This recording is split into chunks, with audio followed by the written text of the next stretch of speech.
Here we are going to discuss number 12. It says the profit function of a commodity is given by -5q squared plus 7q plus 8. All right. The symbol for profit is the Greek letter pi.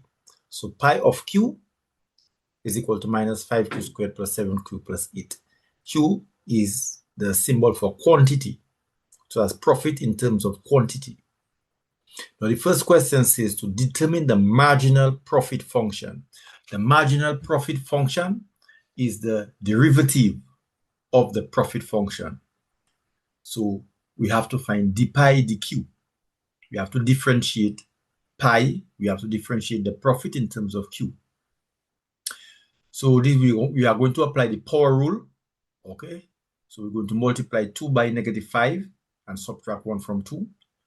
There's an invisible 1 above the q. So we are going to multiply 1 by 7. And we're going to subtract 1 from 1. And the derivative of a constant is 0. So this simplifies to -10 because 2 times -5 is -10 times q because 2 minus 1 is q plus 7 because q to the 0 is equal to 1. Any quantity raised to the 0 is equal to 1. So that's 7 times 1, which is 7, sorry. And then 0 disappears. So here we have the marginal profit function. It's like a gradient function, a rate of change function. Okay. Now it says find the production that will maximize the profit.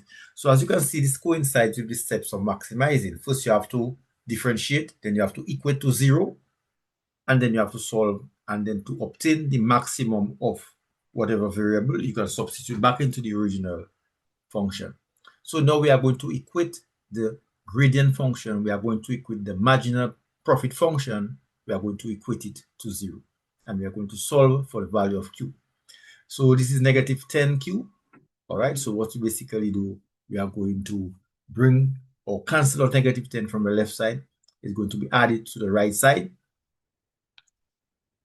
All right. Let's take a careful look at the algebra that's going on there.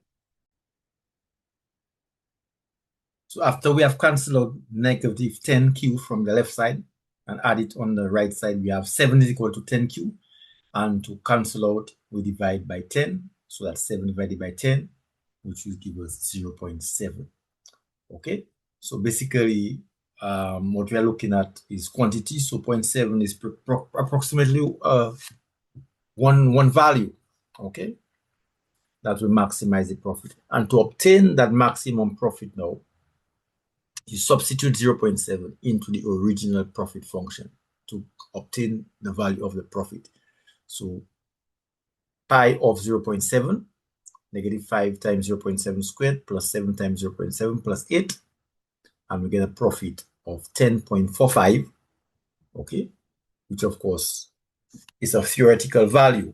All right, the whole idea is that to maximize, you must find the marginal, you must differentiate, equate to 0, solve, and then substitute back into the original function.